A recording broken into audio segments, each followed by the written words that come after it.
So, what are the best ways to engage with people with lived experience? There's a whole host of ways. Just like every spinal cord injury is different, every individual with a spinal cord injury is different. And their issues that they're dealing with or that they're interested in differs. So, you need to find a research partner or partners to join your research project that are keenly interested in that particular subject or have a level of expertise. Myself, I live with a lot of muscle spasticity, so if somebody wants to talk about spasticity, I'm quite well informed to be a part of that. Neuropathic pain doesn't really affect me. So if you're looking for somebody to work in pain, maybe not the best for me. Likewise, you're paraplegic, so if somebody's looking at something around upper extremity function, maybe not the best for you. But if somebody's looking to design a new basketball chair, pretty sure you'd have a bit of expertise in that. Or having sporting injuries that are now limiting my movement and enjoyment, particularly in cold weather. Absolutely.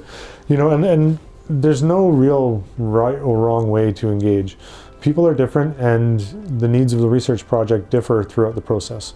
So at some point you may want to engage in a very robust way and co-design the research question and define what that question is going to be.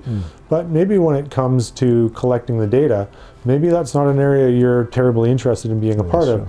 So you can just maybe scale it back a bit and keep them informed of these activities being ongoing. There's a few resources that you can take a look at, and I'm sure on the SRI website we'll share them there, where you can use these tools to help decide what the best engagement techniques will be for your particular project. So extending on from that, what are some of the tools that people with lived experience or the clinicians or researchers can use? Well, one particular little tool we've created, which I happen to have handy right here, Fantastic. is a little postcard that we created for the ISCOS conference last year.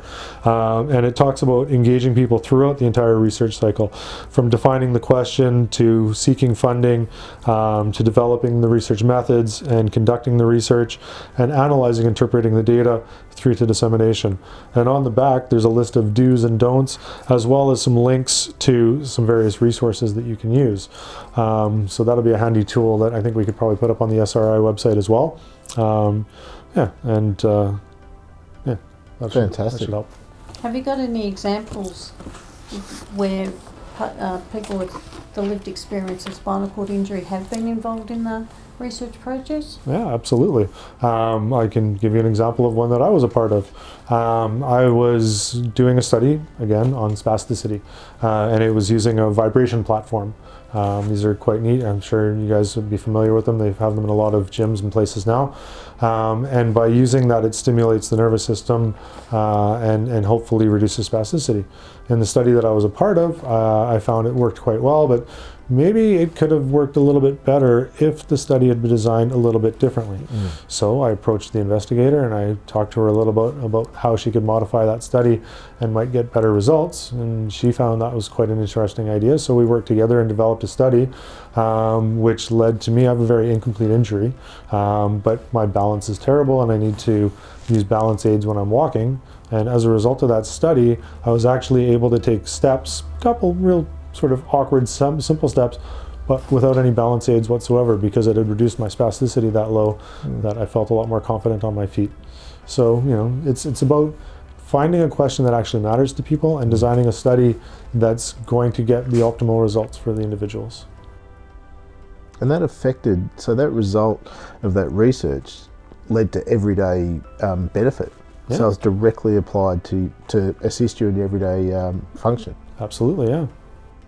Gee, that makes it relevant, doesn't it?